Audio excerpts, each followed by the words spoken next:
পরিষ্কার হয়ে যাবে, শয়তান এখানে বসতে পারবে না, ধোঁকা দিতে পারবে না। এটা পরিষ্কার হয় নাই বিদায় আজকে শয়তান তোমার কলবে বসছে।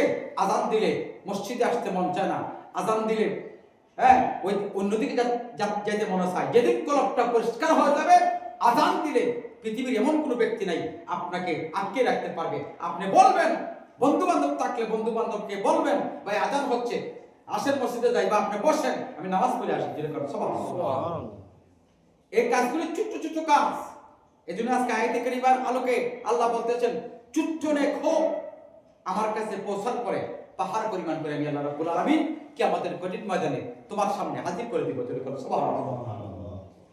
সেদিন বলেছি মিজানের পাল্লা হালকা হয়ে গেলে বান্দা সহায় হয়ে যাবে। আমার বান্দা বলবে মনে মনে, মিজানের পাল্লা হালকা হয়ে গেছে, জাহান্নাম ছাড়া আমার কোনো উপায় নাই। ওই মুহূর্তে আল্লাহ রাব্বুল আলামিন আপনার ছোট্ট নেক আমল যদি কবুল হয়ে থাকে আল্লাহর দরবারে, আল্লাহ রাব্বুল আলামিন পাহাড় পরিমাণ করে বান্দার সামনে হাজির করে দিবেন।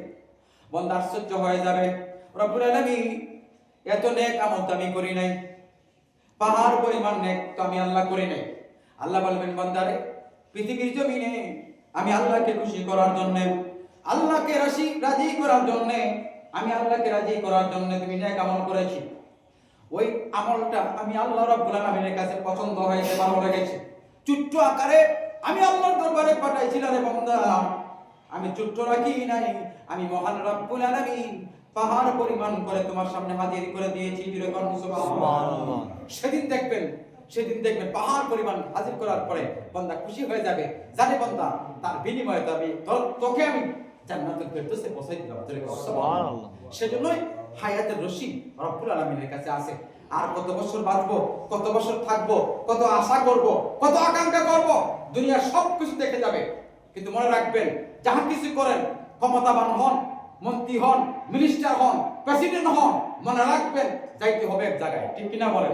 সুতরাং এমন কিছু করা যাবে না যে কাজের জন্য জাহান্নামী হব, এমন কিছু করতে হবে ছোট্ট একটা কাজের জন্য আমরা জান্নাতি হব। আলহামদুলিল্লাহ। সুতরাং মানুষের কল্যাণের জন্য মানুষকে আল্লাহ পাক রব্বুল আলামিন এত শান, এত মান দিয়েছেন। আল্লাহ উত্তম শুরুতে আমাদেরকে সৃষ্টি করেছেন, সুন্দর করে সৃষ্টি করেছেন একমাত্র রব্বুল আলামিনের ইবাদত বندگی করার জন্য। ঠিক কিনা বলেন? সুতরাং এই রজবের চাঁদ, রজবের পরে শাবান, শাবানের পরে রমজান বলা হচ্ছে। এই রজবের চাঁদ হলো বীজ বপনের মাস, শাবানের মাস হলো পানি সেচনের মাস, অর্থটা হলো চুকের পানি ছাড়ার মাস। যেরকম আপনি যত চুকের পানি ছাড়তে পারবেন শাবানে, চুকের পানির বিনিময়ে আল্লাহ গুনাহগুলি মাফ করে দিবেন। আমি বলছিলাম এক্সাম্পল দিতে, আল্লাহ নবী বলেছেন যে রজব মাসে তুমি বীজ বপন করো, শাবান মাসে পানি সেচন করো, রমজান মাসে কাটো, অর্থাৎ ফসলটা ভালো হবে। এজন্য রজবের চাঁদে ইবাদতের জন্য প্রস্তুতি নাও, শাবানের সাথে বেশি বেশি করে কাঁদো, নেক আমলগুলি করো।